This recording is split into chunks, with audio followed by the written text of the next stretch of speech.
The STV Radio Football Show is brought to you by C.R. Smith. C.R. Smith are Scotland's top-rated window and doors company on Trustpilot, rated 4.9 out of 5, with over 5,500 reviews. C.R. Smith have fitted over 1 million windows and doors across Scotland. They offer great financial rates, so you can get the best product for your home at an affordable rate. We're all lovers of the beautiful game.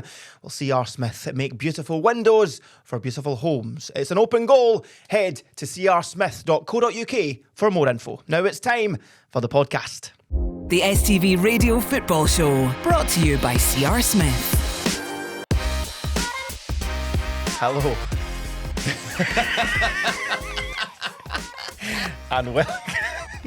and welcome to the STV Radio Football Show, sponsored by our good friends at C.R. Smith.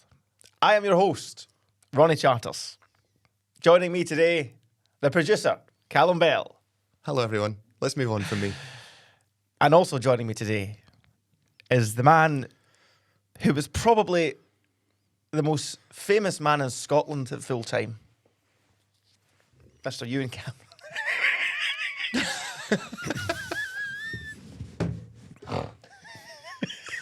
This is going to be a really short podcast. Right. Ewan. Hello. We'll start as we always do. We'll start. How are you? We'll get to that. But you look like you're still pissed. Well, right. You look like you're still pissed, mate. So do you, Callum. Look at the two of you. The two of you look like an absolute state. We'll get. Why do you two still... Have you been celebrating Celtic's wins on Saturday? Is that what it is? We'll get to why we're a wee bit worse for wear. I mean, why are you a bit worse for wear? Because last night we were cordially invited by our good friend Ronnie Esplin from the Press Association to the annual end-of-year Football Writers Awards do at the Doubletree by Hilton. I was also invited, but I don't like to hang about with fannies. Funny, because you do it every Monday with us. Because, you two are all right, but most of the people in that room are a bunch of fannies. Oh, folks, settle in. And however, had I known that Tam McManus and Chris Sutton were the guest speakers, I would have been there like a shot. However, we'll move on. Just look down that camera, please, Ronnie Charters. Look into his eyes. That's the eyes of a man who's watched his side win the league title. That's what that man is. Have you noticed Ronnie's lovely new Mike Muff cover? I thought, I've got to do it once. Oh, so it is. I know. Yep. So, I mean... It's been some weekend. Listen, what I will say is, before we rip the piss at you, Scottish football is in a good place when it comes to the entertainment on the park. We've got Hearts now that aren't going to go anywhere. And we've got Celtic and Rangers who are going to... We'll see, but they should be getting better. No bad for the wee game up here where all the English people think we're all pish and it's all rotten. Well, they love us now. Oh, yeah. And Hearts have gained millions of followers and fans around the world because of what we've done this season. And we'll get to the detail of the game and what happened during the week. And just, I mean, it's been a great season for Scottish football. There's no doubt about it. We've been saying it every week how good it has been. The drama, the controversy, the magic of it all. The fans. Yeah. The fans have travelled here, there and everywhere. And for the best wee country in the world, we must have the best fans in the world as well. What was it they said? 4 million. 4 million fans went to football games in the top flight alone this season in Scotland. 4 million. In the top flight in alone? the top flight alone. That's 2/3 of our population. That's unbelievable, isn't it? It's It's unreal. I mean, it really is. And there's a lot to talk about. Oh, yes, there Can is. I just say, at the start, right here at the top, Celtic deserved to win the league. Yep. Correct. Right. Well done, Celtic.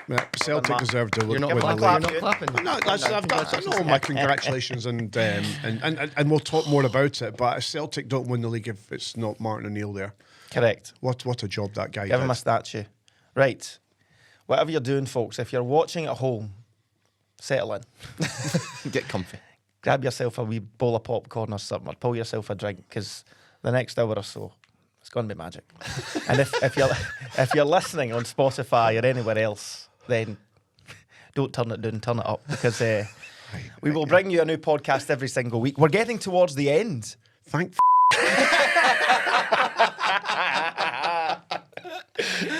We're almost there. We're almost there for the season. That's what Derek McInnes was saying before he went to Celtic Park. But we've got 3 to go, and then we go into a World Cup special, because on Wednesday, it is the STV Radio Football Show live. And aren't you all gutted that you didn't buy a ticket now, Celtic fans? The amount of people that have messaged me to get into Oranmore is off the scale. We could easily have doubled it, tripled it, quadrupled the audience. I was phoning the Wednesday night. Hydro going, listen, have you got a spare date for this Wednesday? I think we'd have done the Hydro. It went nuts. Oh. It went nuts. I get an email so it's sold out, right? But the ticketing platform we use, you can put your name on the wait list, just in case tickets become available. I woke up on Sunday morning to like 30 people who through the middle of the night had put their name on the wait list. I was getting DMs. I was getting messages. I was getting private messages on Facebook looking for tickets. Is there any way you get any tickets? And if there's any tickets spare, can I get a couple? I will show you this message afterwards, right? Because I don't want to put it here. On Saturday afternoon, about 7, 8 o'clock, a man sent me the front and back of his credit card saying, take my money. I need to be there on Wednesday. Take my money. That's what he says. That's what he says. Right. Madness. We should do a PSA. I'll see you Wednesday, big man. Thanks for that. Love you. Please don't turn up if you don't have a ticket. Oh, God, no. Don't You're turn not up if you getting don't in. have a No ticket. chance. No, there's security in the door. You're not getting in. Definitely not. But if people want to, if there's any Hearts fans or Rangers fans out there who no longer can make it for, I don't know, for whatever reason, then speak to Callum and we'll Yeah, and I'll ignore you. dish the tickets out. But the big thing I think everybody's looking forward to, Ewen Cameron, is that wee bet you made.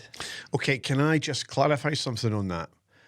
As it What do you stands, mean? as it stands right now, I did say, and I am really, really good at fulfilling my bet. Correct. Okay. But as it Well, stands, then what are you gonna say next? No, but as it stands right now, I did say that I was going to wear the Celtic strip on Wednesday night if Hearts didn't win the league. Full kit. Wait. However, it's still a wee bit raw what happened, and I think that would be disrespectful to Derek McInnes, Yep. to the Hearts team. They don't care. And the Hearts They're support. not If I was to... Wait, Callum, wait. If I was to turn up wearing a Celtic kit. However, that's how I feel right now. Yep. It's too raw and emotional so soon after losing the league on the final day that I can make a decision on that. As it stands right now, it's going to be difficult for me to do that. However, on the night itself, I may be... No, don't be pulling out that Celtic... No. Let's see what's in the bag, ladies and gentlemen, shall we?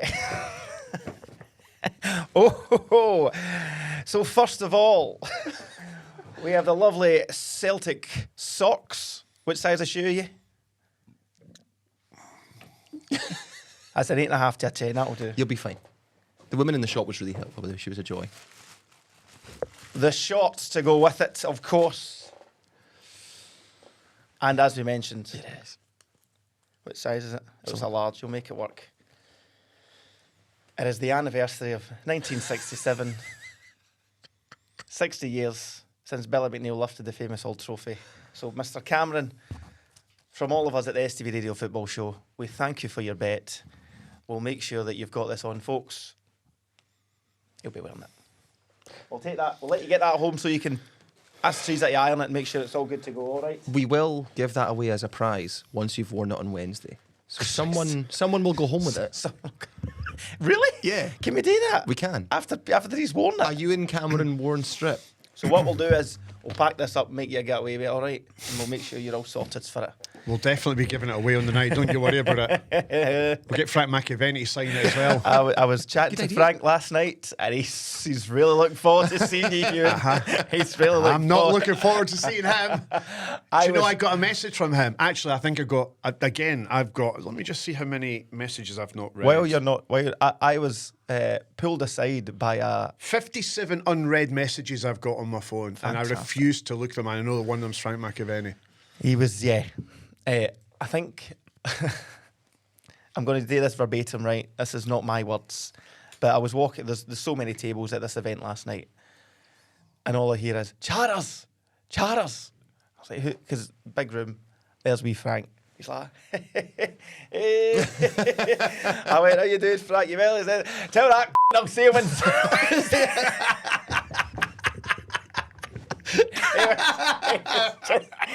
But he's saying it so loud, everybody's suddenly going, did Frank McAvoy just use that word?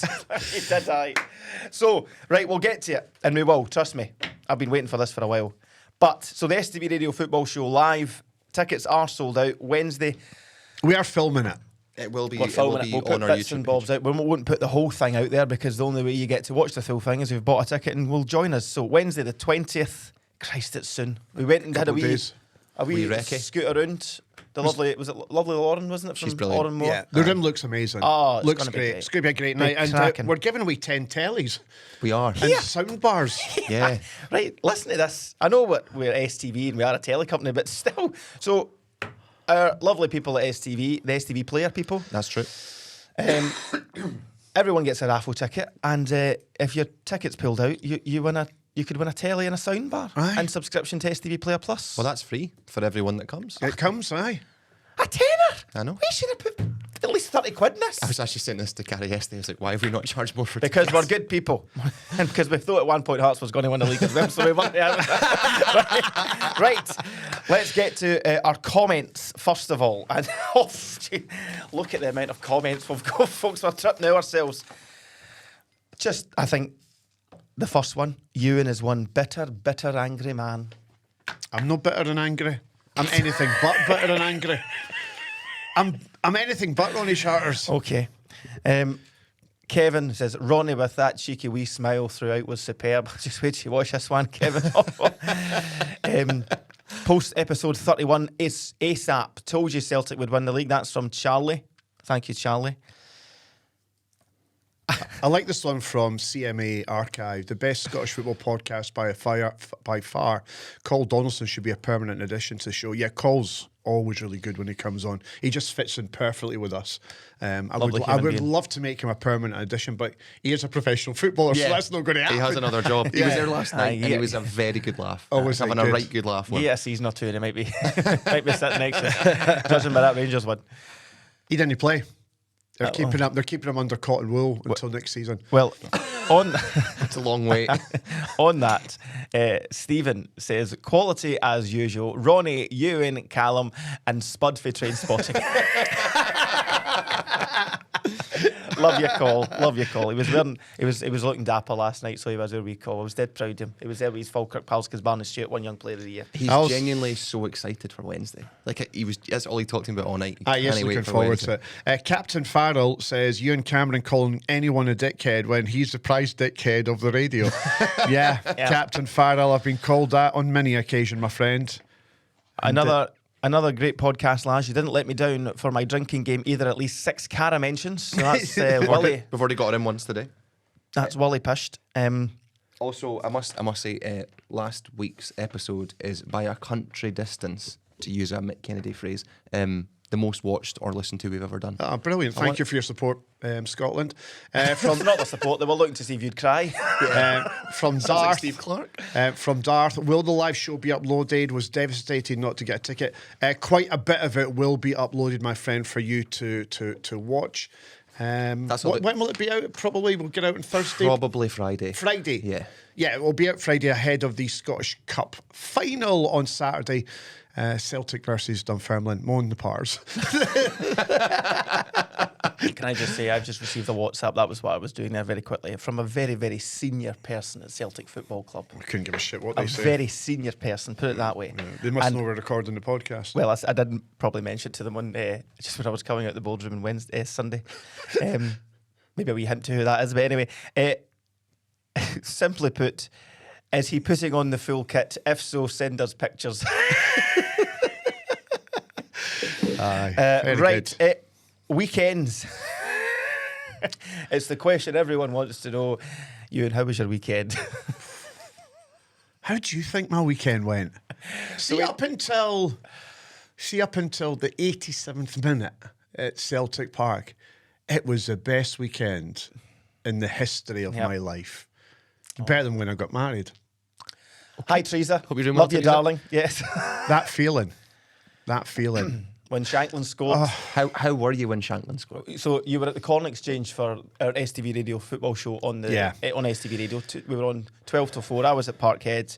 He was at Corn Exchange with Thousands. legends of And the legends game as of well. the game were there as well. thousands of Hearts fans were in there. When that goal goes in just before half-time from Lawrence Shankland, that feeling will live with me forever. It was remarkable. That was just... I was kissing people I didn't know. I was hugging people that I didn't know. I was stood next to a family, three generations of a family. The mum, the granny, the granddad, the son, his wife, and 2 kids. And it was just lovely seeing everyone was up dancing and singing and hugging. And it was just an amazing feeling. And at that moment, you're thinking, just get to half time. That's all you need to do. That's all we need to do is just get to half time. Arnie Engels had other ideas though, didn't he? But the atmosphere was unreal. Even going into Edinburgh, there was just maroon everywhere. The streets were just maroon. People walking about in their Hearts kit, their Hearts scarves, Hearts hats. The Corn Exchange atmosphere was superb. Yeah, up until Celtic scored that goal in the 86th, 87th minute, it was a brilliant weekend. It really was. And then, after the lows of losing the league, we then, the entire Hearts support, and I'd said that on Twitter the night before, that no matter what the result, we should all go back to Tynecastle and welcome home the team. And we all left the Corn Exchange, thousands of us, and we all marched down Cheshire Avenue, down Gorgie Road, straight to Tynecastle, and we waited for our team to come back. And then you just felt great that the support all did turn up, and you could not move. It was chock-a-block full of Hearts fans singing songs. And as soon as the bus pulled up, it was really emotional. There was a lot of tears, particularly from kids who obviously excited that their team could maybe win the league. And it was quite emotional seeing the team arrive and to get the applause that they got. And they deserved that as well. So, yeah, I was really proud of the club, proud of the team, proud of the fans. I thought we were a credit to the club and to the city. But, yeah, gutted, don't get me wrong. Oh, hun. And then yesterday, I just kind of stayed very quiet, kept myself to myself. Tried to watch Eurovision, but I couldn't concentrate on it. I couldn't concentrate on it. Just wait till I couldn't concentrate on it. And I love Eurovision. I just could not concentrate on it. I just kept thinking about that goal from Maeda. That moment. It was... And the thing is, what was really strange about that moment, he's offside. But I knew, and the boy next to me were going, he's no offside. No, he wasn't even close. I don't. By the way, see if VAR's. See if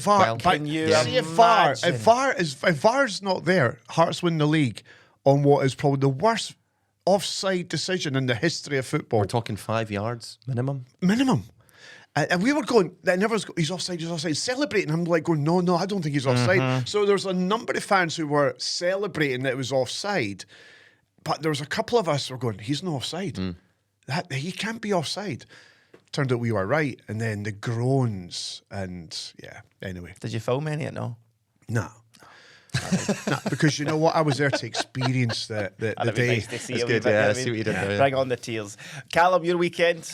I was at my cousin's wedding. Congratulations to Who Lauren has and a Lee. wedding the day of the final game of the season? Exactly. He's the sports producer and for you it. check the diary. I cancelled my trip to Eurovision for this weekend. The least you could have done. See, anybody who is getting married, you know a year in advance when the season's going to end. Correct. Right? When was the last time it mattered? It doesn't matter. You still don't book. You should be working. You don't book because somebody's been presented with a trophy on the final day of the season. You don't arrange a wedding on the final day of the football season or at the start of a World Cup. I'm going to a wedding on the day of the World Cup starting. Who does that? To be fair, it was in Dundee. Where the title goes doesn't really matter there. True. It's not a big deal. To be fair. Anyway, congratulations to Lauren and Lee who got married. The ceremony was 20 of them, just really close family and friends, and there was another 100 of us stood outside the venue to get in. You didn't even get to see them get married. The reception starts at 2 p.m. and the couple are going to walk down. Everyone's got the confetti. You've got to throw it over them. And at 10 to 2, the person in charge of the event goes, right, everyone, time to come up. We're all like, Sat looking at a phone. We didn't get there until full-time whistle. And the couple had to wait on us, finishing watching the game, to go up and throw the confetti over them as they did their first walk as a couple, because nobody was interested in the wedding. Everybody was watching the football. Just says it all about the season. The saddest thing about it, you can look at this two ways. I knew that Celtic had scored before it came up on my Sky Go on my phone, thanks to my dad who lets me use his Sky Go, because the 2 Celtic pubs in Dundee, I heard them celebrate before it came through on my phone.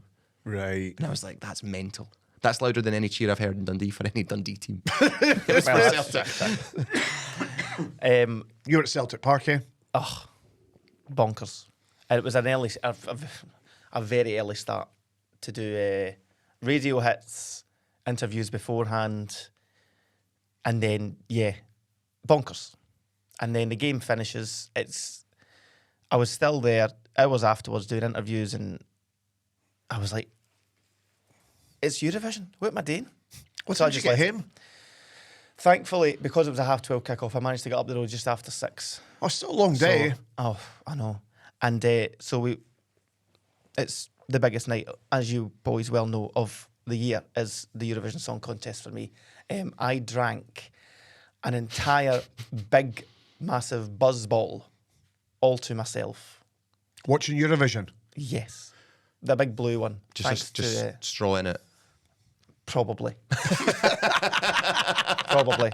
And how drunk it is when you wake up the next morning and you have 8 booking.com reservations for hotels in Sofia, Bulgaria for next year.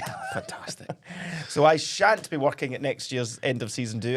I'll be in. Well done to Bulgaria for winning the Eurovision Song Hold Contest. on a second. You booked seats or hotels for Sofia in Bulgaria, pissed, and Yep. you woke up to that news.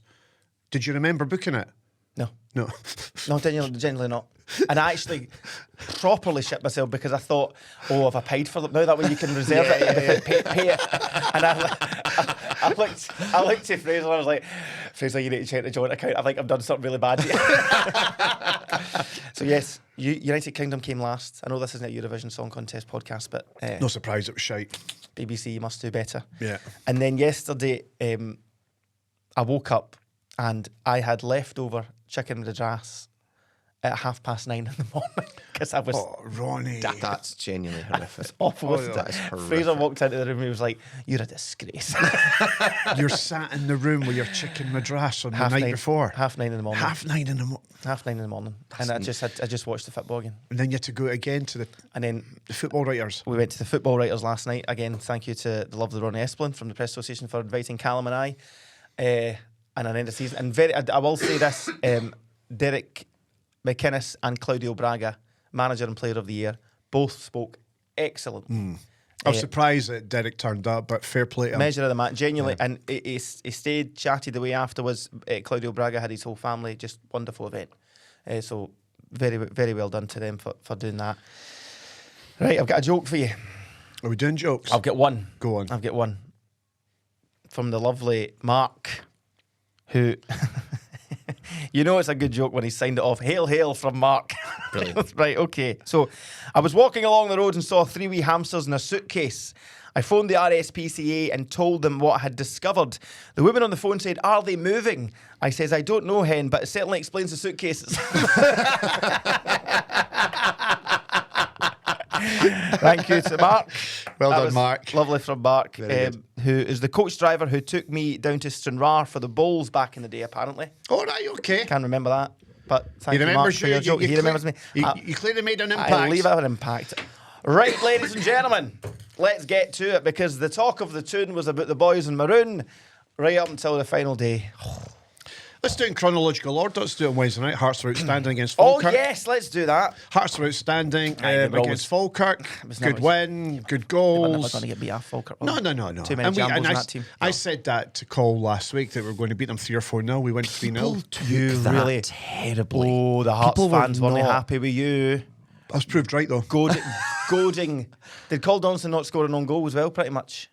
No. Devlin's No. deflection. It was Henderson's Oh, was it? challenge. wee Cole sorted you. And Actually, Cole Donaldson was the best player on the pitch that night. He was outstanding. He was superb. He at wasn't the the back. best. He wasn't the best player on the pitch. No, he was. He wasn't the best player on the pitch. You can't be the best lose player, 3-0 But and he's be not. the best player on the pitch. But he was in regards to the ratings. He was. That were out. from Hearts fans. So they had so many injuries. So many of their key players were out. Barney with Stuart, I was out, and Lisa, and etc. Scott Bain. I thought Hearts were very good. Did the job they needed to do. Can we talk about Wednesday really quickly? So I worked for STV in the Tynecastle Arms. So we had Rahman and Jamie in the stadium to do the news piece, and me and a camera operator were in tiny arms. It was brilliant. Bedlam. It was, and Mel, who runs it, she's excellent. She's so Thank good. you to Mel for sorting STV out with She the really tiny did. arms. She kicked BBC out because we were in. Oh, good on her. Well done, Mel. On yourself, Mel. I Made a fortune this Oh week. my goodness! I was stood watching the game for the first half, trying to stay out of the camera shot. The boy next to me goes, "You do that podcast?" I got so many people saying that to me. I went, "Aye, how come?" He goes, "I'm a United fan. I just want to come here and see history." That's Two Dundee United unbelievable. fans watching the game. It was unreal. Wow. The atmosphere was excellent. How's that history going, big man? And I was at Fir Park, where again I thought a game can't get any crazier than Yeah, well, I've only seen wee bits of it, and I did flip over just as Hearts scored their third. Yes. I did flick over to see what was happening Yes. at Fir Park, but obviously I didn't see all the game. Aye. What was the game like, Ronnie? Motherwell. See, when Motherwell are good, I genuinely believe they're untouchable in this league. But they I do. weren't consistently good on Wednesday night.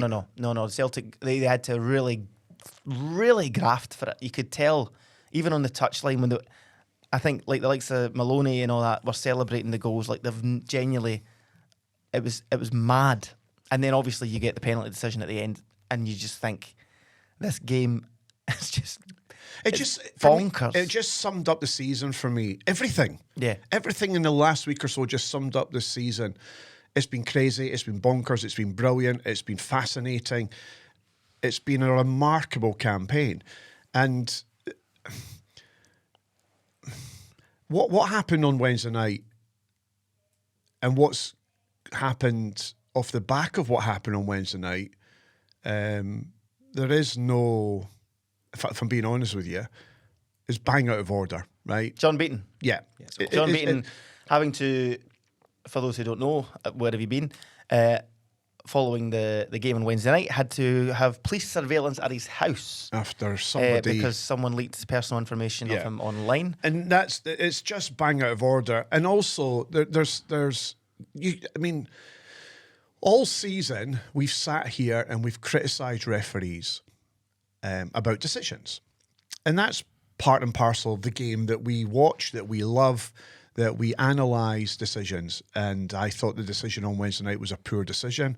I don't think there's any conclusive proof that it struck his hand, and the criticism was justified. However, when you start to peddle conspiracies and when you start to question a referee's integrity, you lose all of my respect. And at no point in my entire career of working in football have I peddled a conspiracy, have ever questioned a referee's integrity. However, there are some who have bigger platforms than me who have hinted at the referee's integrity and also peddled conspiracies. And then those individuals then try to take the moral high ground when they should be taking a long, hard look at themselves in the mirror before they start having a pop at others within Scottish football. And I think what happened on Wednesday night was just a poor decision. I think ultimately Andrew Dallas is the one that made the biggest mistake here by pulling over John Beaton, because there wasn't, for me, and I'm sure for the watching world as we all witnessed, there was no conclusive proof on the video angle that was presented to us that it struck his hand. So I felt sorry for John Beaton for being put in that position by Andrew Dallas. I really did. Because, as we all know, 99 times out of 100, when a referee's called over to the screen, they're going to give the decision, unless your name's Stephen McLean, who the week before, weirdly, went against Aitken, who called him over because there was an incident involving Motherwell and Hearts. Do you know the irony as well? Almost the exact same spot where Kizaridis went down. Yeah. When Sam Nicholson started playing volleyball in the box. You know, it's the exact And moment. one thing that's been lost in everything that didn't happened on... Didn't he bite there? No, he didn't. I nearly got a wee nibble, didn't it? one thing that's been lost in all this is that the panel have come out... KMI. The KMI panel have Key come out... match incident panel. They've come out and said it was a penalty to Hearts. Correct. And that Stephen McLean made a bad decision. And I think you find that Derek McInnes was satisfied that Willie Collum also agreed with his stance on the matter. Yeah, and again, I want to make another point about this, is that football managers across the country are judged on how they run their football club and how they set up their players. And I called for the sacking of Willie Collum earlier in the week. And the reason I called for the sacking of Willie Collum is because he's in charge of the referees, and he has been for 2 years. I've yet to see any improvement in the referees and with the VAR officials. He is responsible for them, and he's not doing a good job. And the same with a football manager gets pulled up and will lose his job if his team doesn't perform. Willie Collum is not doing a good job. This is not a criticism of John Beaton or Stephen McLean or any other referees in this country. It all comes down to the man himself at the top of the tree. And at the top of the tree is Willie Collum, and he's done a really, really poor job in the 2 years that he's been in charge. That's why I'm questioning him, and that's why I think he should be sacked, and we need to start again because it ain't working. And I agree with you two.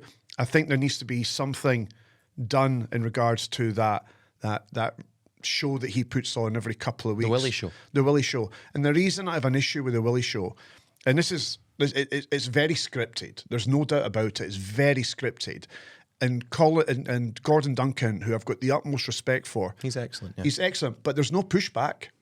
There's no pushback on Willie Collum with some of those decisions. They just go through bullet points. And Willie Collum, I would have a lot more respect for him if he was sat there next to Ronnie Charters and was having a debate about it and was getting properly questioned, but he doesn't put himself in front of the media. Why doesn't he put himself in front of the media? But then I would say, like, just to, and because you know you're in full flow, we could be here for half an hour talking about this, and we'd still not come to any conclusion. His boss won't talk to us. Neil Doncaster, Ian Maxwell will never sit there and speak to us. So why should Willie call him? If the example is set by them, why should he be sat in front of us every week when Neil Doncaster won't? Ian Maxwell does interviews. Now and again, though. No, I mean, he does. but I think Ian Maxwell, for his position, will be up in front of the media a good number of times a year. 3 times a season? No, more than that. Oh, Definitely he does. more than that. You see Ian Maxwell quite a 100% bit. more than that. Ronnie, Definitely. I'm going to ask you, right, because you work in the media. The media. Right. You work in the media. You'd have to deal with the SFA. You have to deal with the SPFL. You need to deal with the chief executives and to deal with chairmen. You need to deal with me on a Monday morning. Why does Willie Collum refuse? I don't have an answer. I'd love to know. It's my biggest critique. I actually don't think he should be sacked. I don't think he's... But why is he not... Why wouldn't he sit there next to you and have a conversation with us? He wouldn't sit there because he wouldn't entertain you, because you've been getting on him. You want the man to be sacked. Why would he be standing in front of you? He's not going to himself. Not going to give but the thing... Yeah, no, you... Right, okay, forget me. Why would he sit in front of you? The mind boggles. Because my issue with the VAR show is that... It's scripted. And it's not even that. There's no pushback. I just don't think it's helping. I've now flipped what I thought. The genie's out of the bottle. You can't not do it again. Like, you can't scrap it because people then think you're hiding something. I think you have to scrap it. I don't think it does the referees. We're in a really horrible climate. There are some right nasty bastards out there, as we saw this week. Yeah, totally. I don't think by releasing audio and going through why the referees have done right and wrong, I don't think that works. And I don't... The lack of transparency, you lose. I get that. I don't think it's a good look that Willie Collum basically just goes through what the referees have done and what they've done right to an extent as well. You're gonna tell me if they've released the VAR audio of Andrew Dallas and John Beaton from Wednesday night that this is going to calm down and people are going to go, well, at least they were transparent. It's going to be worse. It won't placate anyway. I genuinely feel it's better for our game if the VAR show was scrapped. Yeah. But then what I would say, and I agree with you, is that Willie Collum then just can't disappear and hide for the rest of his what life. I mean. So you lose the transparency because he doesn't go through there. But then because of that, he has to then speak to the media. Aye. I would hope that he would speak to the media. There's been too much this season. It needs to be what I would describe as an informal conversation like what we do here. Yeah. And have that conversation where it comes across as genuine, natural, and not scripted. When you watch that VAR show, they know the questions, they know what their answers are. Everything is picked out their own clips. And it's very done in a bullet point type of way. Whereas if you watch the English version of it, with Howard Webb.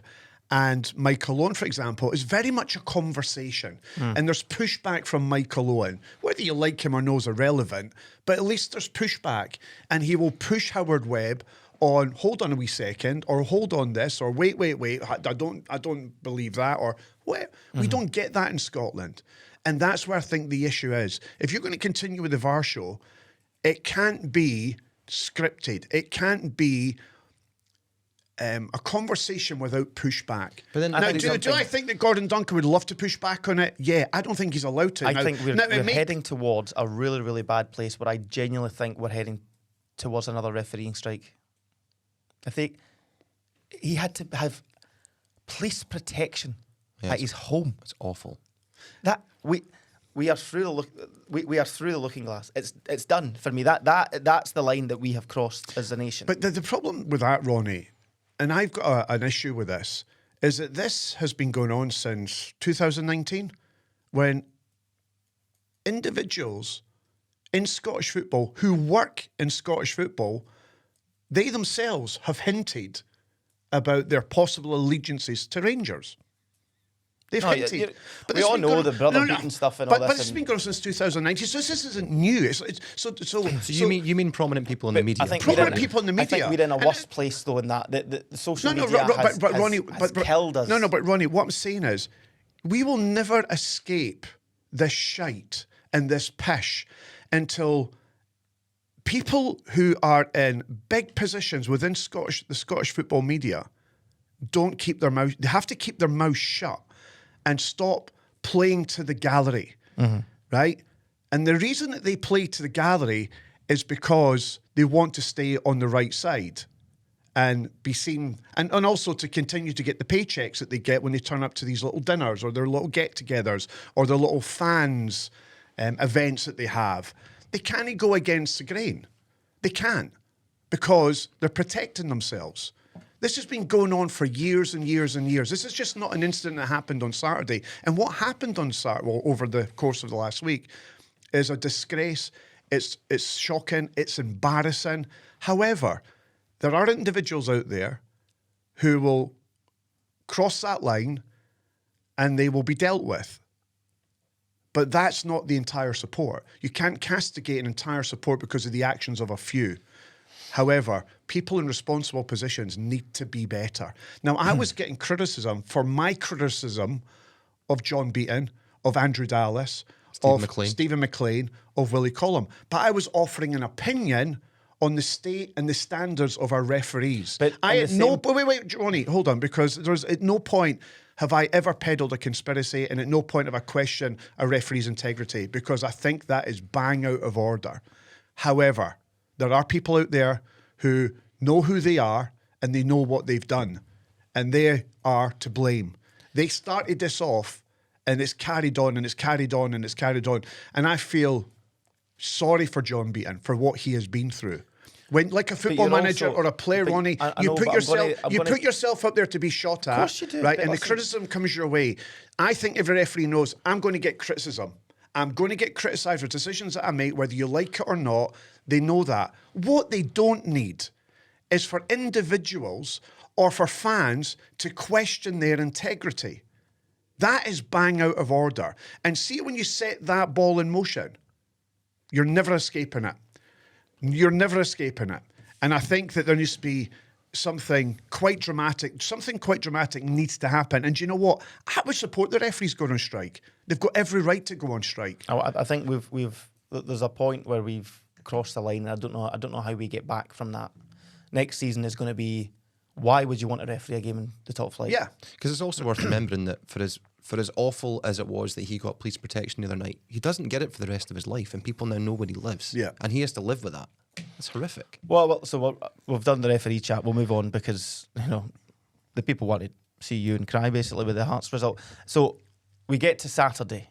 We get to the showdown event. Celtic versus Hearts. See, before you do that, did you think it was a penalty on Wednesday night? No, absolutely not. No chance. Okay. And I can't tell if it's handball. No one can. Yeah. I've seen Celtic fans on one side and world football on the other say it's yes and it's no, and I genuinely can't decide either way.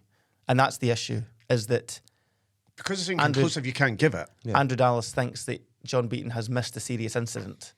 I don't know how he can be sure he has. Yeah. So that was yeah. And worth mentioning, I was in Tynecastle after the game. I went from the Tynecastle Arms to the stadium for the post-match, and every journalist, media officer, it's the busiest I've ever seen the Tynecastle press room. Everyone was just speechless, genuinely speechless, watching it, going, what chance have you got? Big Jens was raging. Now the big man, right? You were there. I was there. Aye. And to the two Motherwell fans who were in front of me, who were goading me, it's fair to say, when Motherwell were in front, and when they went 2 each, they turned round and Giving you it. Oh, did they give me it? Funnily enough, I couldn't catch the eye at full time. They'd disappeared. Stop a bit. You know who you are. Get it right up you. Jens was fuming. I did see his post-match on the Worst TV. decision he's ever had in his career. Yeah. Aye. Did you speak to him afterwards? Aye. Fuming. Normally he comes in, shakes everyone's hand. How are you all? Because we now know him to an extent. Yeah. And the press officers at Motherwell are fantastic as well. So we've always got a good rapport. Straight down. Was he? Oh, head down, straight sat down. Let's go on with this.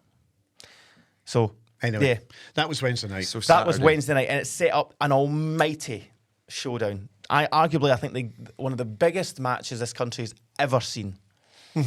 The build-up was sensational. We had journalists from around the world in that press box. I've never seen it like it.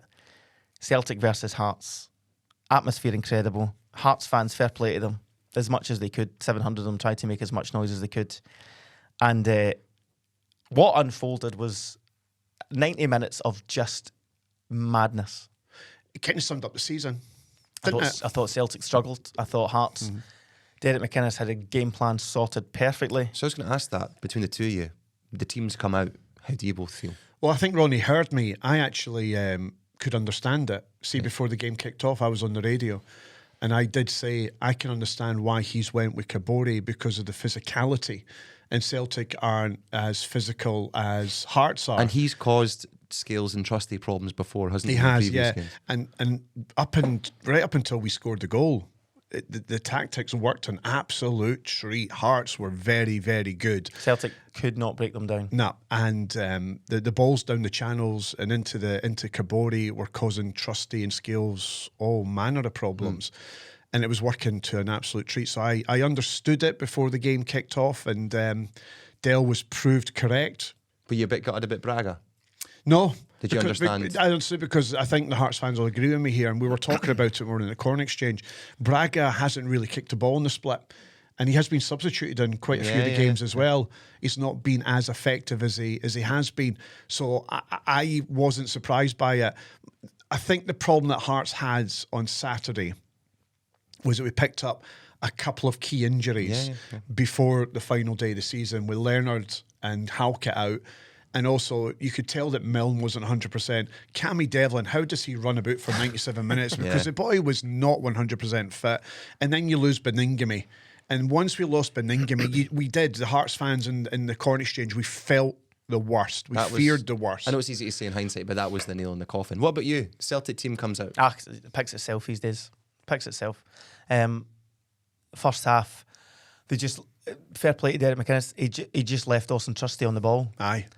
No one pressed them. No. Not a single. The amount of Celtic. It was so frustrating for the Celtic point of view of they can do nothing. They go man for man with everybody. They leave Trusty by himself. Yeah. And he had no. Genuinely, there were 3 or 4 occasions where he stood on the ball for a good 5 seconds. Aye. And that's such a long time when you think of that. In football. And they were like, right, what are you going to do? Aye. They had no answers. No. They get the penalty. I think. Against For it all, on the play. For all the talk of referees, I think Don Robertson was brilliant. was Do you know what? I cannot Calm head. I cannot criticise Don Robertson. I thought the boy was outstanding on the day. He was superb, and Willie Collum should have phoned. I hope he phoned him up and congratulated him, because we're not talking about Don Robertson. We will in regards to what happened at full time in a second, but in the sense of the game, the guy and his assistants, apart from the boy who put his flag up for Maida being offside, were Give you some superb. false hope. Yeah. Aye. Swallow nearly saves it as well. Goes right underneath It's a him. poor penalty. Yeah. It's a poor penalty. He guessed right straight away. It was a nervous penalty Oh, because Ingles is very good at penalties, but that was a nervy penalty. we go one each. Do the decision for the pen? Penalty All in on the agreement. table. Aye, Do you know aye. everyone in Stonewaller. I was there with thousands of Hearts fans in the corner exchange, and nobody was like, "That's never a penalty." Everyone knew it was a penalty. There was no criticism of the penalty. It was a penalty. If Hearts survive till half time, I think they win the league. We said that again at half time. We just needed to wait another minute because what would have happened? The Celtic players go off the pitch to booze around Celtic Park. Parkhead was bouncing. Yeah, but it was bouncing. That was the difference. That 1 minute before it, half time. We shouldn't forget. Talk us through the moment when you go 1-0 up in the corner exchange. What's it like? Wow. Even now thinking about it, that feeling, it was, for me in Scottish football, even winning the Scottish Cup when we did against Hibs, it was a thumping. So it was a great win. But you're going to the home of the champions with a chance to win the league for the first time in 66 years. We've been great in that first half. And then the corner comes in from Kingsley and you're watching it, it's slow motion. You're watching it going towards the back post, and you Poor can from Sinisalo. and then you can see Shankly. You're like that, and you're on your tippy toes, and then you're like that, bang! It's one of the best feelings I've ever had in football. It beat anything that happened with Scotland in recent times. Honestly, it's the best feeling I have ever had. There were grown men around me in tears when Shanklin scores that goal. There are probably more tears later as well. Still to come, folks. Still to come. It was phenomenal, that feeling. I It was think unreal. We get into the second half, and I think, you lose Beningame. He had to make a change as soon as Celtic brought Ian Atchell on at half time. McInnes waited about a minute to see how Celtic set up and immediately changed it.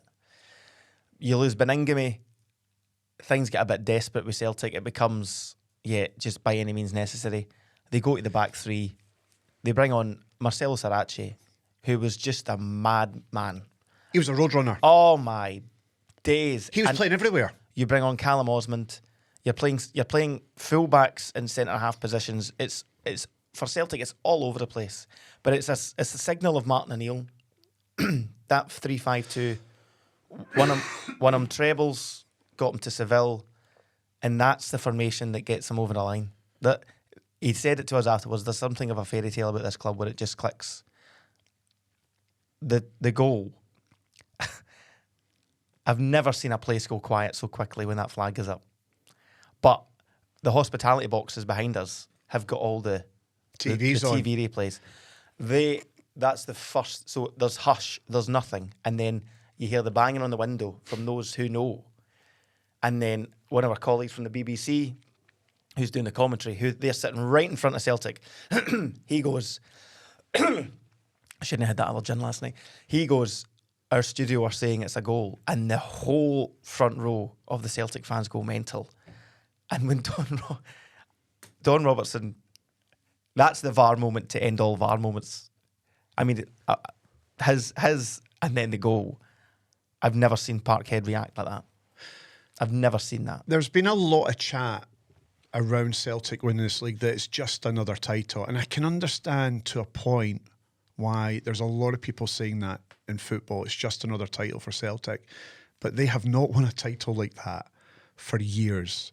That going down to the final day of the season, I can understand why it meant so much to the Celtic support, to Martin O'Neill and the players, because they've been shite for much of the season.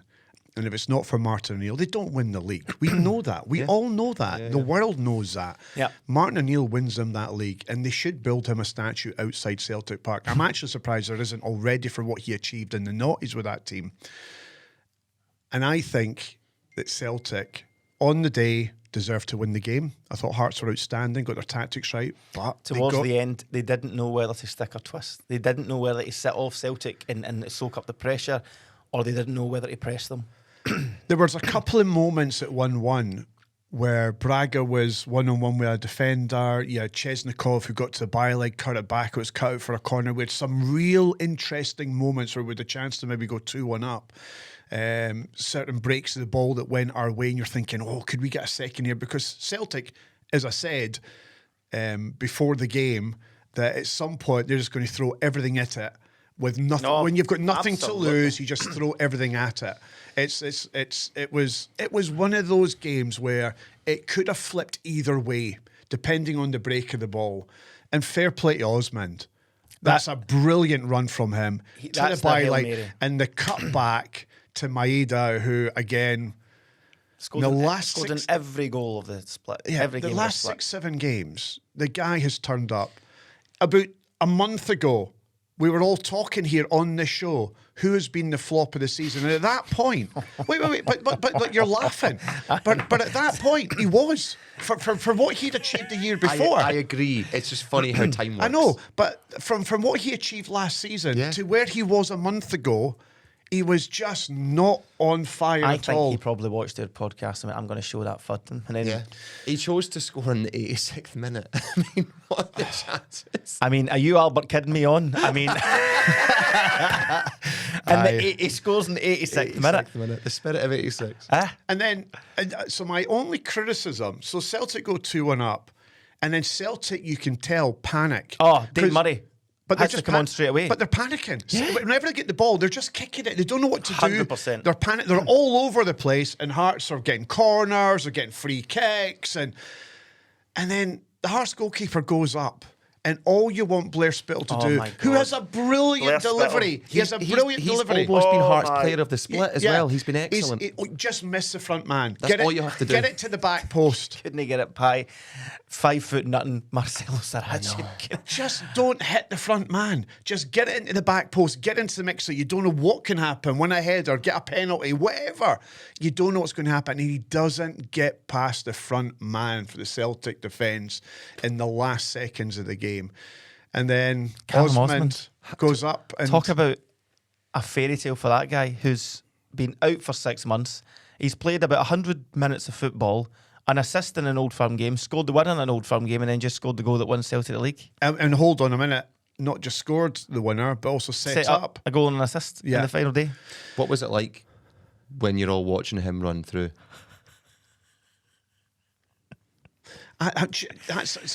So Because the great video from the tiny arms, The boy that walks out. they all walk out. They all walk out. this is the thing, right? I've seen that video of the tiny arms of when, Callum Osmond hasn't even put the ball in the back of the net and Hearts fans Yep. are walking out. Now, just in case the linesman puts his flag up again. What happened at the corn exchange, it was just silence. Nobody was leaving. Honestly, nobody was leaving. They were just stood there watching. It was just silence. And then obviously bedlam as the fans ran onto the pitch. And then the Hearts fans started to leave the corn exchange quietly. So I didn't see much of the bedlam. I didn't really see much of what had happened at the full-time whistle. But we all just walked out within a minute of Celtic scoring the third goal because that was it. But there was no booing or... No apathy, no anger. Just no apathy, no anger. Just tears. A lot of tears outside. Outside the corn exchange, it was a lot of Hearts fans were in a state of shock. I mean, I'm going to be honest with you. I was very emotional. Keith, who we work with at STV, Yes. Good guy, yeah. Watches the podcast, big fan. Keith, who works at STV, I bumped into him inside the corn exchange with his family, and I was outside and I was gone, and then he came over. And the last thing you want when you're kind of like in your own little world, When you're upset. and you're upset, is for somebody to tap you on the shoulder and give you a hug. And I was gone. I was gone in his shoulder. It was because it's been such an emotional roller coaster following Hearts this season, and to get that close. And there was a guy who was, I would say, in his mid to late 70s, there with his grandkids. And I think it was his son who had met earlier. And then I saw him again at the full-time whistle. And that just made me even worse because he was upset.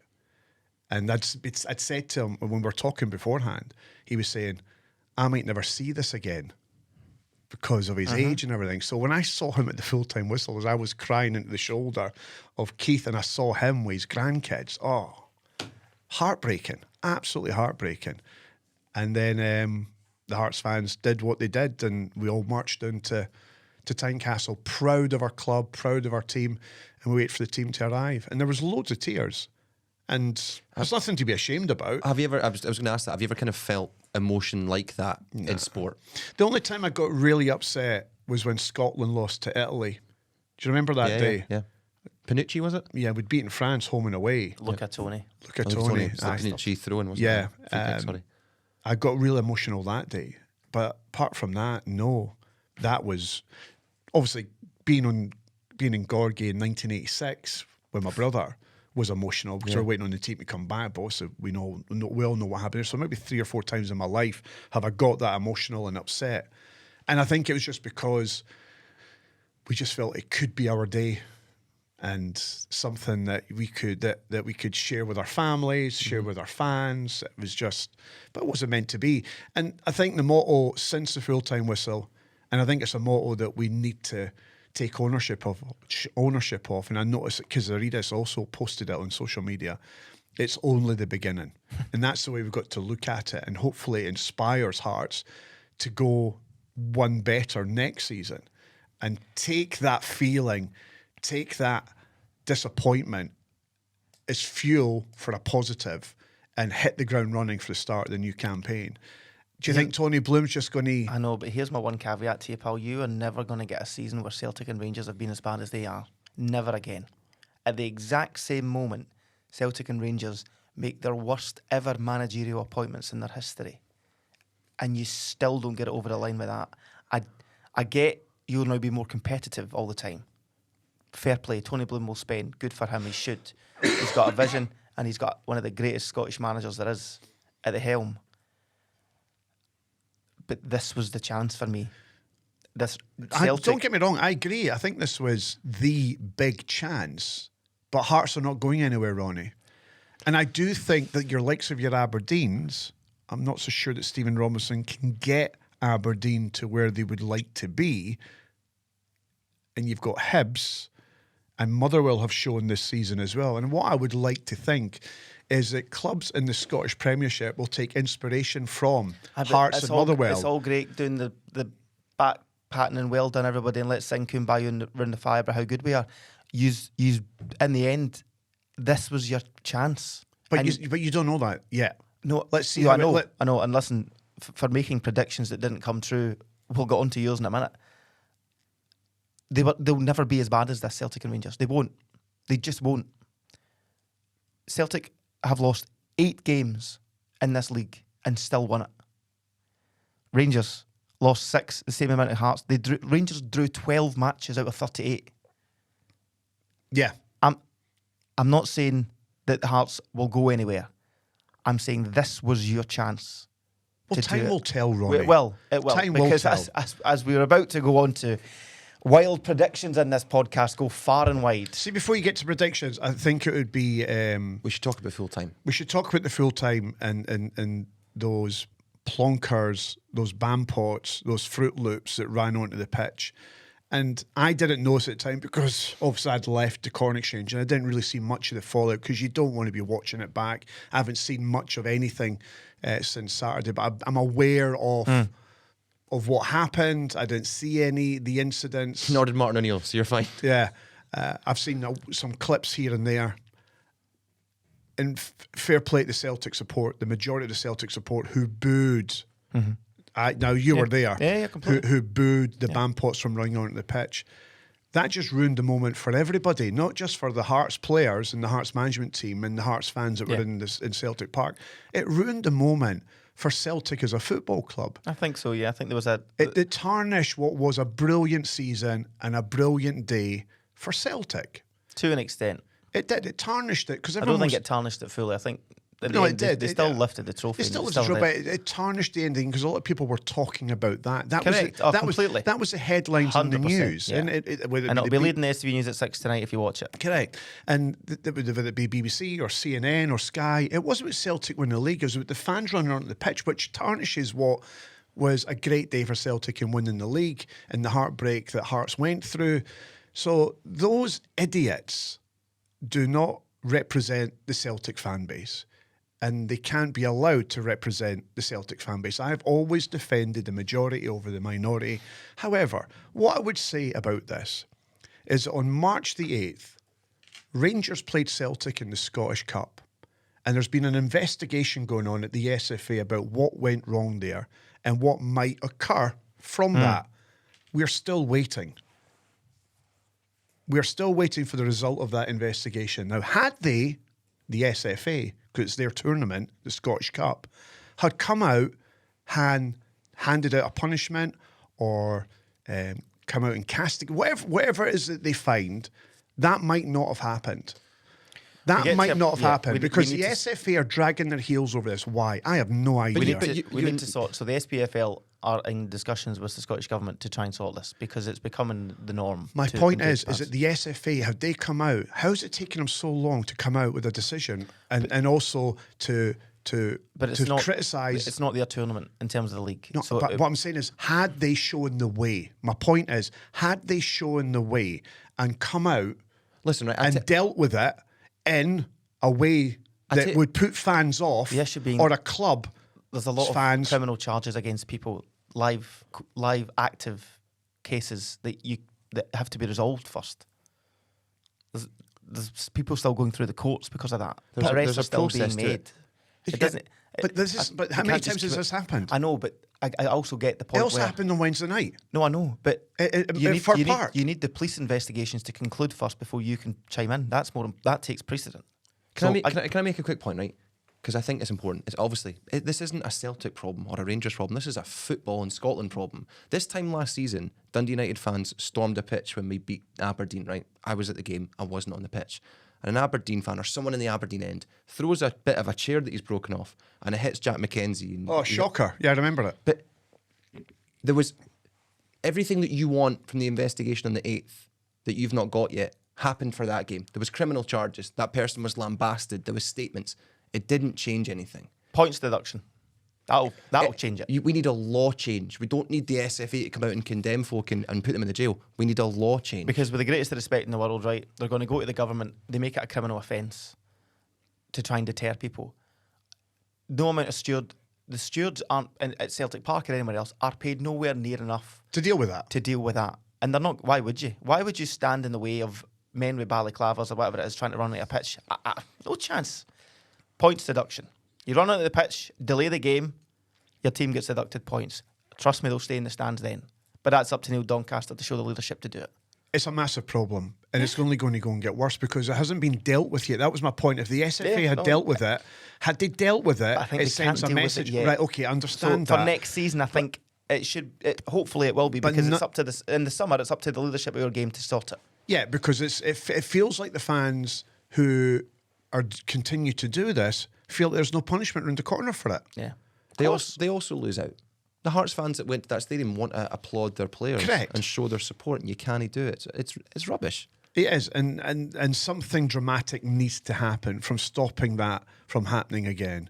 It was embarrassing, and I felt sorry for Celtic and their support that idiots once again have gone onto the pitch to confront Hearts players. You've just won the league. Why are you confronting the Hearts players? Why are you running up your cameras to shove them in the faces of Lawrence Shankland and Frankie Kent? Why are you doing that? And you're running onto the pitch carrying a child to confront Lawrence Shankland. What kind of example is that setting? It's pathetic. The whole thing is pathetic. And the thing is, because the cameras nowadays are high definition, you'll be able to identify some of those fans.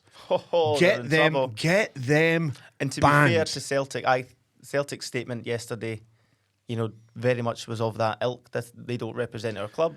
We apologise to Hearts. I also want to make another point here, and you'll think this is me just having a go at Celtic, and it's not. Hearts get a last-minute winner against Hibs at Easter Road in front of our fans. Did any fan go on the pitch? I don't know what point you're trying to make there. Football fans. Did any fan Football fans in Scotland have storm pitches. It's not just Celtic fans or Rangers fans. No football, no support is better what than are you the other. trying to say? What are you trying to get at? That Hearts fans are better than Celtic fans. Wait a second. There have been numerous occasions in recent times and this season where there have been last-minute goals, last-minute winners in heightened games where nobody has come onto the pitch. What happened on March the 8th, and because it's not been dealt with, everyone just thinks it's a free-for-all. No, because it was happening before then. Right, I'm talking about since March the 8th, the most high-profile, widespread incident that made world headlines hasn't been dealt with. Right. What we'll do is... That was then given permission to the idiots to continue to run onto the pitch, like what happened at Fir Park and then what happened at Celtic Park. What I'm saying to you is because certain incidents haven't been dealt with yet, right, has caused the issue. You said that and three then the times heart, now. right. So I'm going to move on. No, and what I'm saying is there have been many incidents in recent weeks where there hasn't been one Hearts fan in high emotional games haven't run onto the pitch. Right. The pitch is no place for a fan to be. Right. I don't get your point with that Hearts thing. You don't get it, that's fine. I agree with your overarching point that the pitch is no place for fans, but Hearts fans aren't better than Celtic fans. Motherwell fans aren't better than Hibs fans. Every support has the worst again, of them. you are missing my point. Please make it more clearly, because we don't understand what you're trying to say. Because nothing has yet happened from March the 8th. But what does that have to do with Hearts fans not going on the pitch and Celtic fans going on the pitch? Because Montrose fans haven't been on the pitch this year. There you go. Are we just going to move everyone? My point is this. The Celtic fans think they can, and they're allowed to do it because nothing has happened since March the 8th. Well, when they ran onto the pitch, Neil Doncaster, they Ian feel as though Maxwell, they have the right to do it. All fans that's do my that. point. So all that's fans my have point. No, Callum, my point I'm moving on. Callum is that they Osman know with the that winner. you can get away with it. And Celtic, once again, are champions of Scotland. And if we look back at Celtic's, I mean, let's get to, first of all, the Celtic social media admin. Can I just... Do you have an email address for them? Can I just, ladies and gentlemen... Do you have an email address for them? I'll phone them now, because I need to know who. I need names. 500,000 views. Right, I need names. On Twitter alone. Winning the league, they're awful. So, from the official Celtic account, ladies and gentlemen... That bad, they will not win the league. They're not winning the league. They're awful.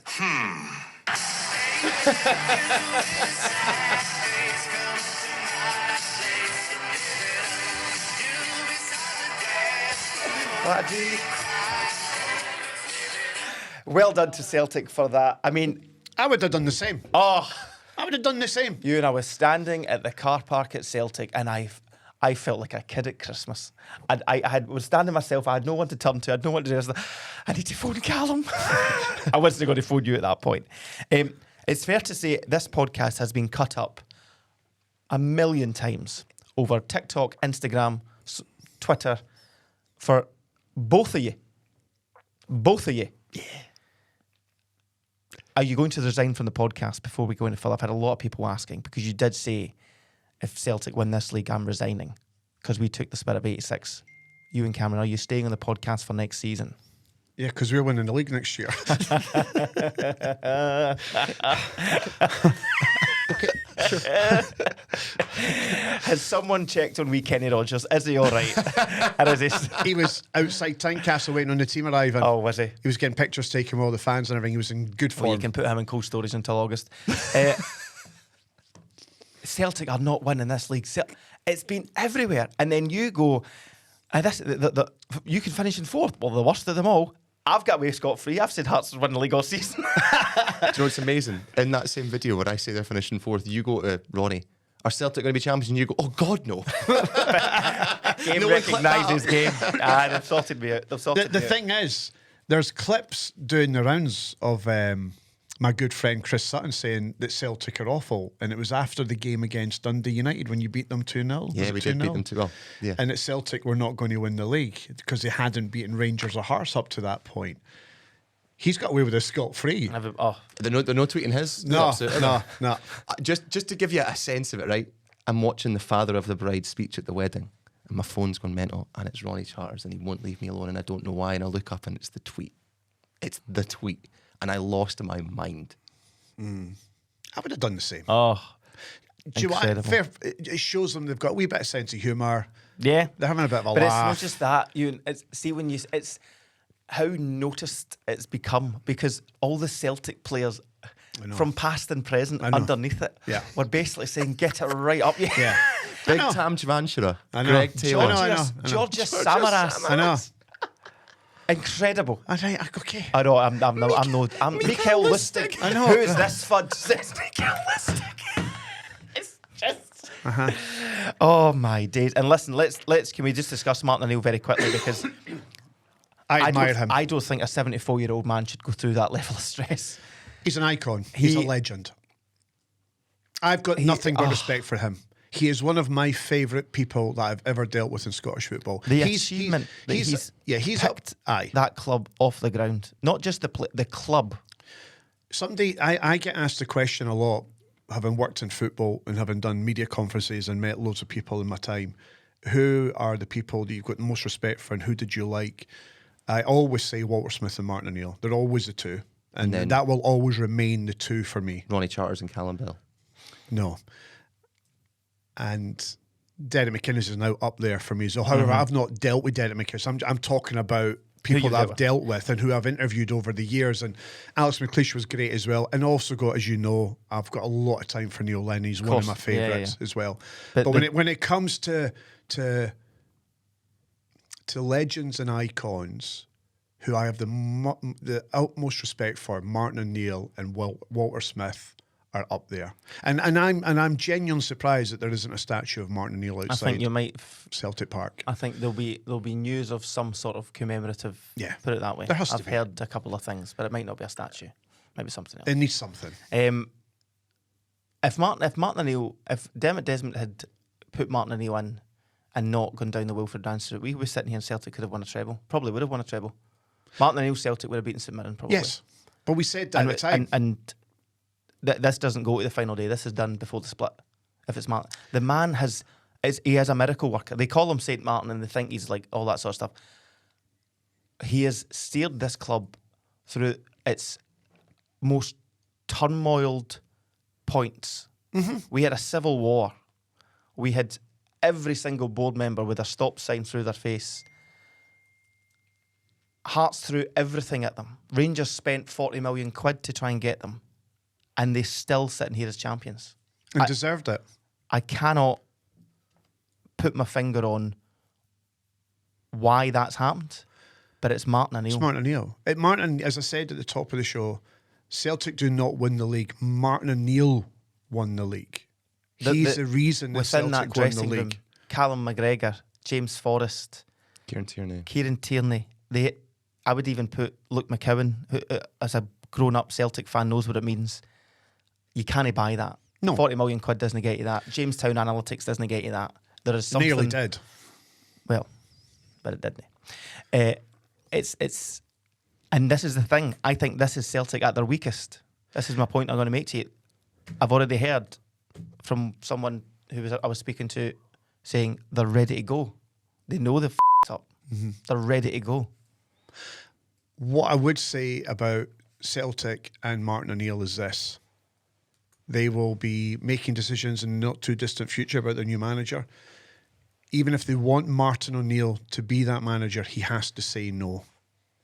Do not spoil what you've just done. Just in case. Do you know he's never... He needs to walk away now.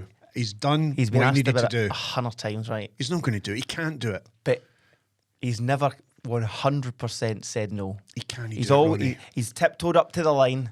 He's never crossed it. Because he's never said no. The reason he's got to say no, see, after the Dundee United defeat, a lot of people, including all of us here, thought that was it for Celtic. There's no chance they can win the league. When they got to the split, they'd be found out, except all that chat.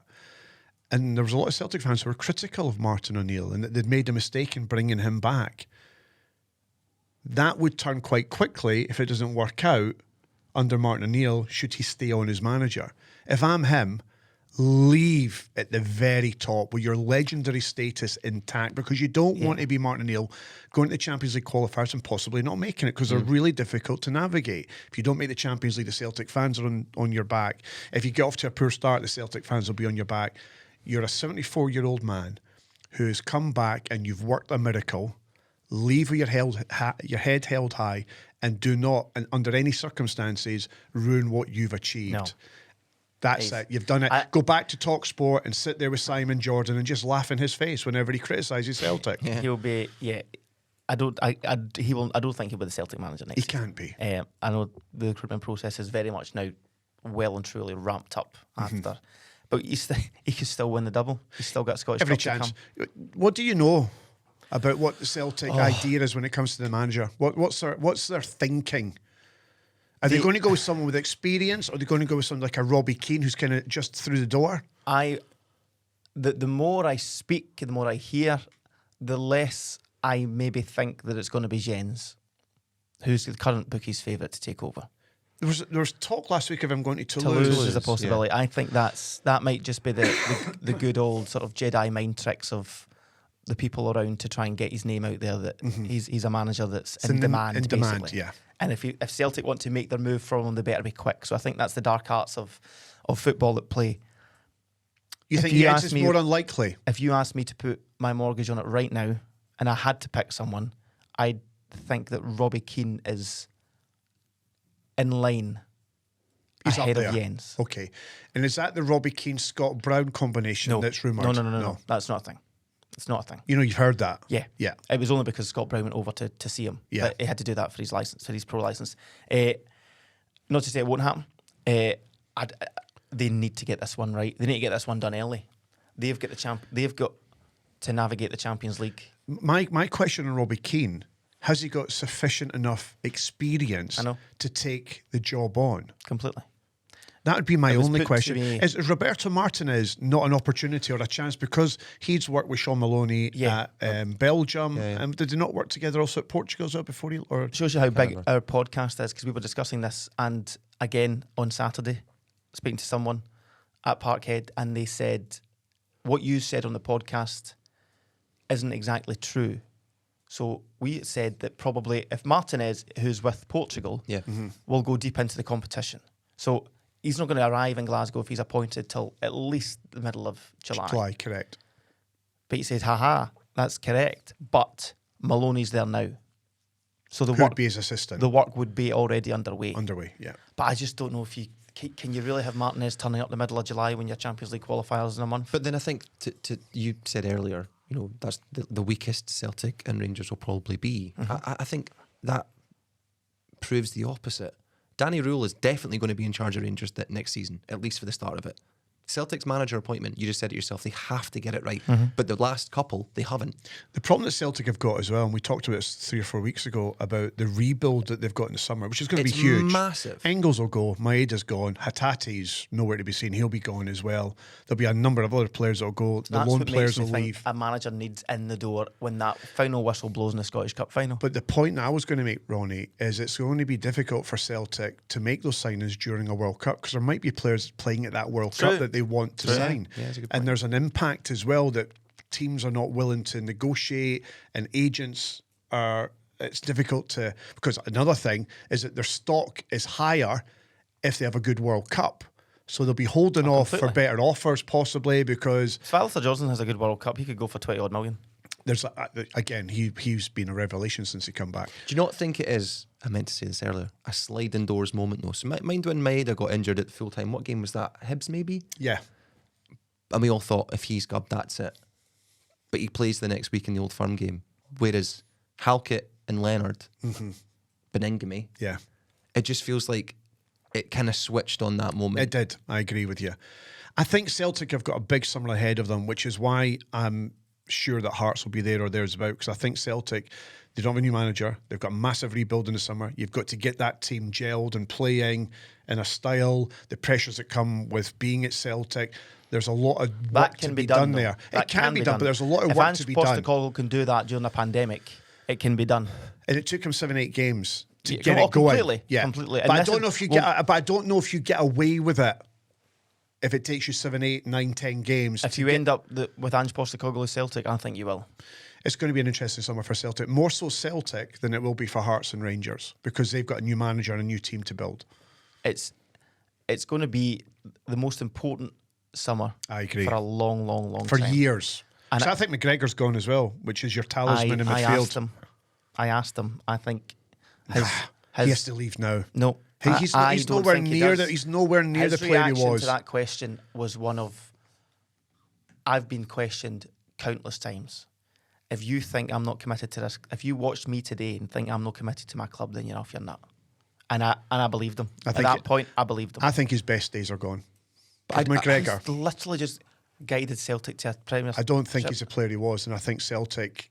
If I'm him, I'm walking away as well and moving somewhere else. Anyway, it's. I still can't believe we're sitting here with Celtic as champions. Neither am I. Sorry, mate. I'm sorry. Are you sorry for? Just if it weren't for Dundee United beating Celtic at Tannadice, I don't think this happens. We're an hour and 20 in. Can we end this? No, we've still got a long way to go. What are we talking about? Come back after the break, folks, and you'll find out. The STV Radio Football Show is brought to you by C.R. Smith. C.R. Smith Windows and Doors have been going for over 50 years. That's an incredible amount of experience. They offer great finance rates so you can get the best product for your home at an affordable rate. C.R. Smith have over 150 iconic vans across the country. Find the back of the net and head to crsmith.co.uk to get the highest quality windows and doors with the most flexible ways to buy. Now it's time for the STV Radio Football Show. The STV Radio Football Show, brought to you by C.R. Smith. Welcome back to the STV Radio Football Show. The one thing I wanted to send a congratulatory message to, because I can and I will, it's my uncle, head groundsman of Celtic, Uncle Hazy, John Hayes, was groundsman of the year this year. Well done, Uncle Hazy. Well done, Uncle Hazy. Send him a love. And so let's get to the rest of run through the rest of the fixtures this weekend. Do we have to? We'll do it quickly. Because I wanted to discuss Danny Rule. Oh, Motherwell Hibs, huge game. Massive Actually. for Rugby. Yeah. 5-2 win for Rangers. Andrew Kavanagh came out yesterday, fully backed Danny Rule. He is the man to take Rangers forward. It felt like you had a phone line to Kavanagh, because you've been saying it for the last 3 weeks that I know that Danny Rule's not going anywhere. Folks, I'm actually quite good at this. My point is to that, one thing I will say is Danny Rule, Andrew Kavanagh says Danny Rule's the man to take us forward, right? He's to go away to Hearts and Celtic the first round of fixtures in the first quarter of the season. Mm-hmm. He's got tough European games ahead of him. He's got a big rebuild himself. They've wasted 40 million quid. Let's not lie here. The Rangers fans will not be having him if he doesn't start well. They don't want him now. Exactly. So if he has a bad start, then you're back to Groundhog Day. What I think Andrew Kavanagh's done, he speaks very eloquently. He's a nice guy. When he speaks, Rangers fans listen. They like him. Why wouldn't they? The guys come in and revamp that club. So that's buyed him a bit more time, I think. Mm-hmm. The Rangers fans will say, well, if Andrew Kavanagh thinks so, let's give him another chance. Let's reset and let's go again as one big unity. But if you start the season how you ended it, you're not telling me that Andrew Kavanagh might not have to make a change if he's 8-9 points behind Hearts or Celtic and out of Europe. Did Andrew Kavanagh not do an interview with Rahman at STV Sport backing Russell Martin, and it was 3 weeks later they sacked him? Completely. You're right. You're bang on. And Patrick Stewart and Kevin Thelwell. They all backed Russell Martin. So 3 weeks later he was out the door after the Falkirk debacle. I don't care, and I have a lot of respect for the man. I don't care what Andrew Kavanagh says. It'll be results that will determine if Danny Rule's going to be in charge. 100%. Nothing else. They've got a big summer ahead of them as well. Because when you think of bottle jobs of this league, you spend 40 million quid, you're the favourites going into the split, and you lose 4 games in a row. Mm-hmm. Why would the Rangers fans not question this man? How many points were they behind Hearts at the end? 8. 8. 10 behind Celtic. So this whole... They were 13. The mirage. So in October, they were 13 behind Hearts. Yeah. And they've only 5 points have gained. And when the pressure was on, they bottled it. They crumbled. They crumbled. This treatment of James Tavernier. Yeah. I'm not comfortable with it. I don't like that. I don't like it either.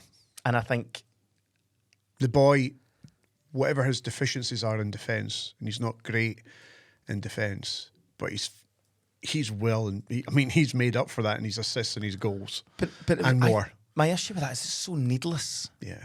Like, see if he is injured, right? And genuinely, my thoughts on it would be, see if he's hobbling and he says, listen, my whole family are here. I want to walk my kids out one last time. I'd let him walk out and sub him after the first minute. Just sub him. Give him the walk on. Yeah. And then give him the reaction immediately.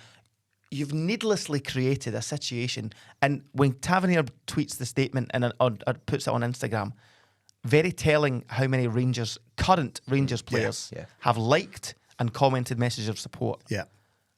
I think that's a bit of inexperience from Danny Rule. He's well loved and liked in that Rangers dressing room as James Tavernier. So the players within the dressing room will have been hurting for him after what he's given to Rangers over many, many years. I think it's poor from Danny Rule. He's made a huge error there. And that will also go against him because Rangers fans won't forget that. It's piling up. It's piling up. And as you say, if he doesn't start well at the start of the new season, then he's under huge pressure. I will also add, and I know this for a fact, in the tunnel at Tynecastle when Rangers lost that game, he is shouting to his chairman of the club, "You need to get me leaders." And I think if I know that, we all know how not. Wait, hold on a second. Rangers lose 2-1 to Hearts. That game where you thought you had it all in your hands. So in the tunnel at Tynecastle, Danny Role's shouting what? Shouting to his chairman of his club, "You need to get me leaders."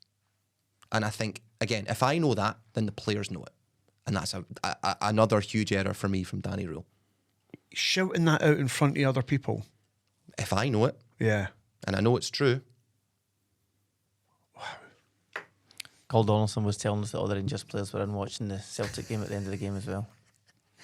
At Falkirk. Oh, were they? Yeah. They didn't get on the bus. They just all sat and watched the game. The unused subs and all that were all Nico Raskins and all watching the game. Not watching their own team. Oh, during the game? During the actual game? Did they come in at half-time? Half-time. Half-time. So, yeah, Rangers need to spend again. That 40 million quid, and the issue being that 40 million quid that's going to get completely and utterly lambasted at Danny Rule every single time. They could have made up for like that with Champions League qualification straight away if they win the league. I think Penrice is joining them. I think James Penrice is joining them this summer. Won the league with AEK Athens. Let's go through it. Fair play to Falkirk. I mean, they struggled in the top six, but a fantastic season and well done to them. Big win for Motherwell. Huge. Massive. Jens gets something out of the season. And They're deservedly guaranteed, so. Absolutely. They're guaranteed European football. If Celtic win the Scottish Cup, then Hibernian will join them in Europe. And Martin Boyle stays. Martin Boyle stays. I'm not surprised. He's been very, very good. The James Tavernier celebration, though. I mean, that shithousery in its finest. Enjoyed that. And I did enjoy some of the videos of the Hibs fans in Easter Road when Maeda scores. That was a bigger cheer than anything they got at Easter Road that day. Aye. Does David Gray stay? Yes. Yeah. I think he stays. He stays for another...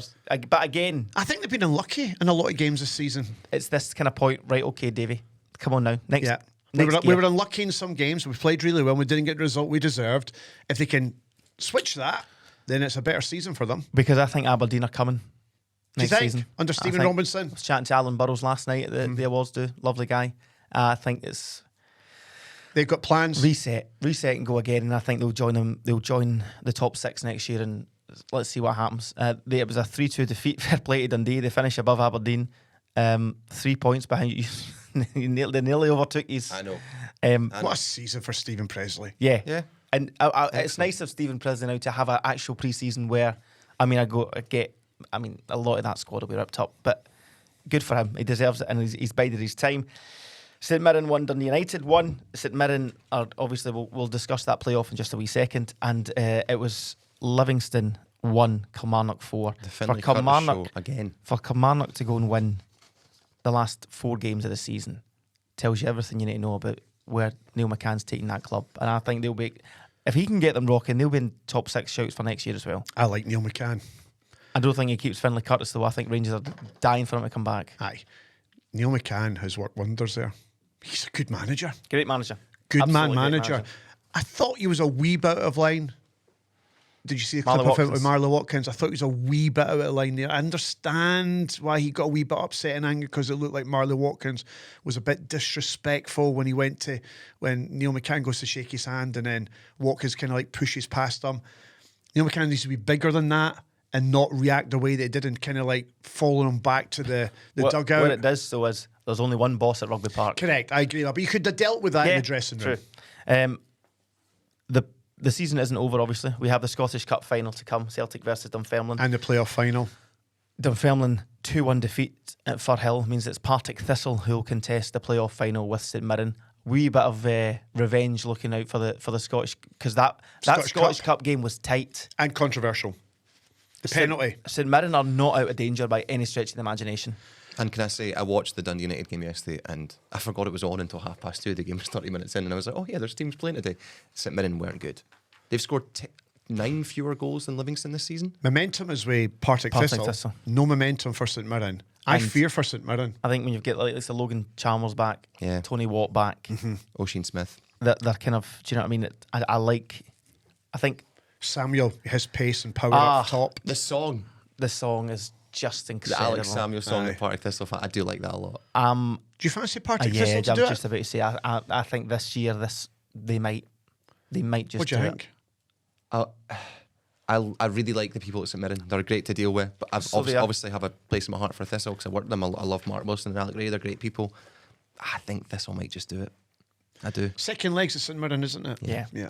Just the amount of pressure that's on you as the Premiership team. When's that? Is that tomorrow night, the first leg? Thursday, Monday. Thursday, Monday, yeah, sorry. You speak to a St Mirren fan the day that they win the Premier Sports Cup. You go, by the way, you're 2 games away from getting relegated. They would laugh you out of town. Aye. I know.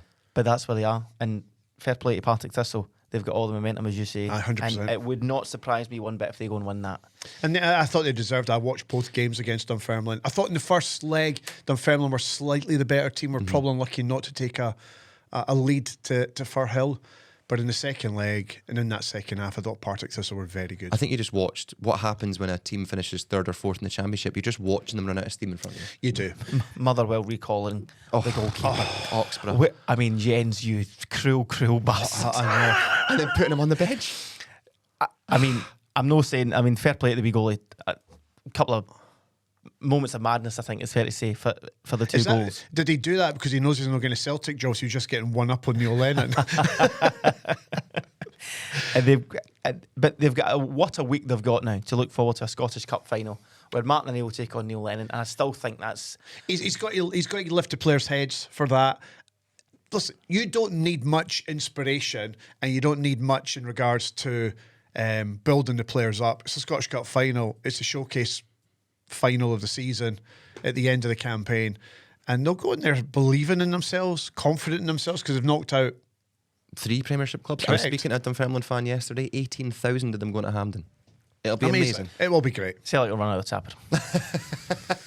I think Celtic the will run out momentum of of winning the Tapper. league, I think it'll be 3 or 4 Celtic, but I'd love it to be a contest because it'll be a good game of football. You going to it? Yeah, working at it. Okay. We need to sort what we're doing actually for Saturday, don't we? So I'm going to go with Partick Thistle to go up to the Premiership. I'm going to go with Celtic to win the league. Aye, they've done that. Oh no, Well sorry. Well done, mate. Celtic to win the Scottish Cup. I don't know if you are going to disagree with any of that. No, that's my two. I think we're all in agreement. Thistle and Celtic. Very well done to Stenny. Aye, Gary Naismith. Gary Naismith, the new manager of Ayr United. But what a parting gift to send Stenhousemuir up to the Championship.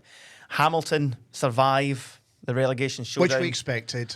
It was 4-3. I know, but it was expected because, as it was pointed out by Cole, if it wasn't for the points deduction, they would never have been in that position Completely. in the True. first place because True. they're a decent side. Yeah. Edinburgh City 2, Broda Rangers 0. Yeah, Fair play to them. fair play. Fair play to them. At least one team in Edinburgh won this weekend. Righty-ho. So that just came to You me. okay? That's what that You just alright? came to me. Where's the bubble machine? We ran it. Genuinely, I went to get it before we started. We've run out of bubble liquid. Sorry. You lucky boy. Sorry. In all seriousness. Are we done? Can we just? I need to go home now. I've had enough. Oh, listen, you're not getting on a strop. We're going to finish this the way we finish it all with Oh, the quiz. a bit of respect and dignity. Do we need to do the quiz? Do you want to do the quiz? Do you want to? I do want the just quiz. there. Might as well. I know.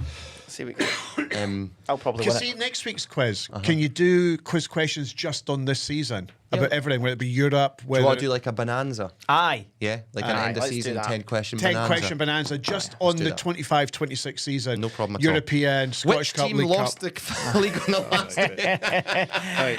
Come on. Hearts it. That's the new one, isn't it? Hearts it. They hearts it. Come on, let's move it Broken on. hearts. A reminder that the podcast next week will come out on Tuesday because we'll do it after the playoff final. Yes, all in agreement? Yes, 100%. Okay, yeah. good. yeah. Which is on the Monday. Monday night. So we'll do the Playoff final. podcast Tuesday St morning. Mirren versus I Partick can't Thistle. do that. Oh, you're going on I'm holiday? flying out on Tuesday. Oh, Because Christ I alive. asked you to, am I flying out Tuesday or Wednesday? And you just told me I'm okay to fly When's the out playoff Tuesday. final? What time is it Monday at? night. We'll just do a preview. It's fine. Question number 1. Yeah. Who's Kilmarnock's highest scorer this season in the league? Oh, here. It might be. Well, the one we've just been talking about. Who's Kilmarnock's highest scorer in the league I'm this going to season? go with that, but I think it's the boy who was injured, is it no? That's what I've gone with. Tyler John Giles. Oh, I went with Watkins. Why would you tell him that? It was John Jules. Why would you say that? Oh, no! Oh, I was going to go with that anyway. One up. 8 goals in 18 games. I thought Finlay Curtis might have had a chance in that. Curtis is on 5. Christ, Hugo- only John Go! did January. Hugo Go! on 6. Steady. Which SPFL club are nicknamed the Spiders?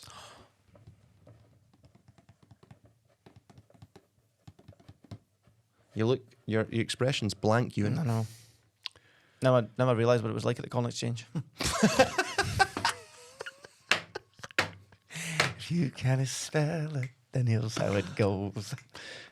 Which SPFL club are nicknamed the Spiders? You've written something down, have you? Yeah, The answer, I think he's right I there. can't. Queen's Park. Yeah, no. Queen's Park. Okay.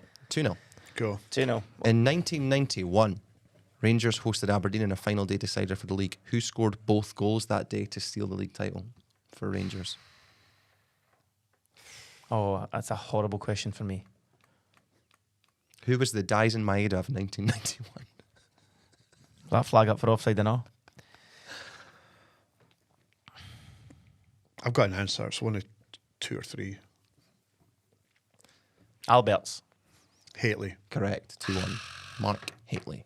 He spelled Speaking it to him last Hatley. night. Were you? Nice man. He lives in Scotland. What's the score now? 2-1.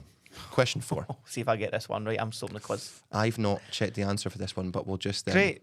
I'll say it and I'll check the answer while I'm asking it really slowly. Who was the first top flight manager sacked this season? Oh, it's a good question. Let's go back and find the answer.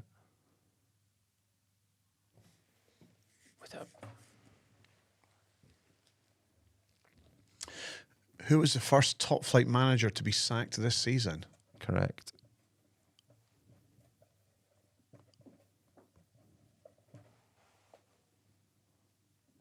Who was the first top Great flight question. manager to be Thanks sacked so this much. season? I've gone with an answer. Are you confident? Well, I know this person was definitely sacked. But was he first? Was he? Was he before Russell Martin? Because I don't think it's Russell Martin neither either. do I. I think I'm going right. I'm going with this. See your answers, please.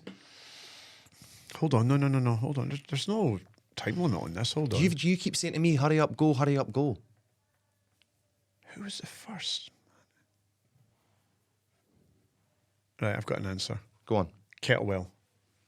The man who's guided the Staggies to League One. Stuart Kettlewell was sacked on the 15th of December 2025. Russell Martin was sacked on the 5th of October 2025. He was first. Was it Martin? It's Martin. It goes Martin, I can't believe they kept him that long. Brendan, but I'm resigned. talking about Kelly. Yeah, to be fair, sacked, not resigned. It was Kettlewell second in Okay. December. Go. So it's still 2-1. 2-1 going to the final question. Oh, he's going to have to send the goalkeeper up for this one. Yeah, but will he beat the first man? Oh. Who The chocolate tune, well, the Shut boys in London. who managed Partick Thistle the last time they were in the top flight? You were quick there. There's a managerial change though.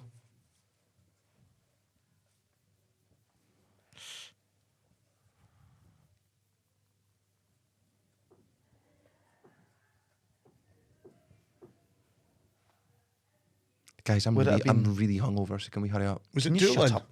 I'm going to go with Chris Doolan. Ron? Alan Archibald. And Chris Doolan. Can I just say, ladies and gentlemen, Did Ronnie just did I win just 3-1? win this quiz 3-1? I have never been happier in my life. 3-1. 3-1. Ewan. No, Ewan.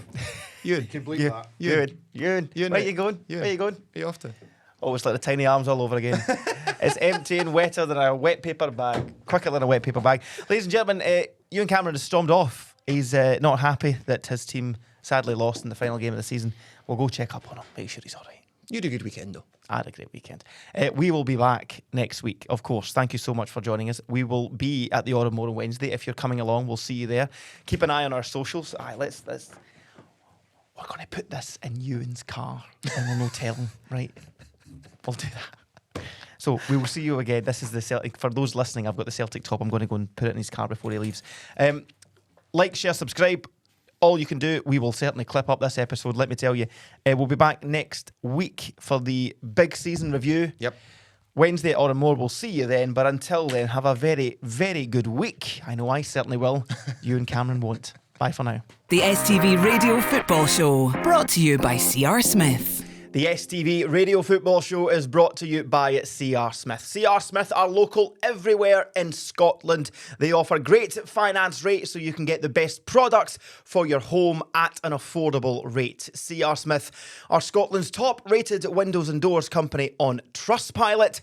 Make sure you're on the ball. Head to crsmith.co.uk to get stuck into the amazing windows and doors. Thank you very much to C.R. Smith and thank you for listening. We'll catch you next time on the STV Radio Football Show.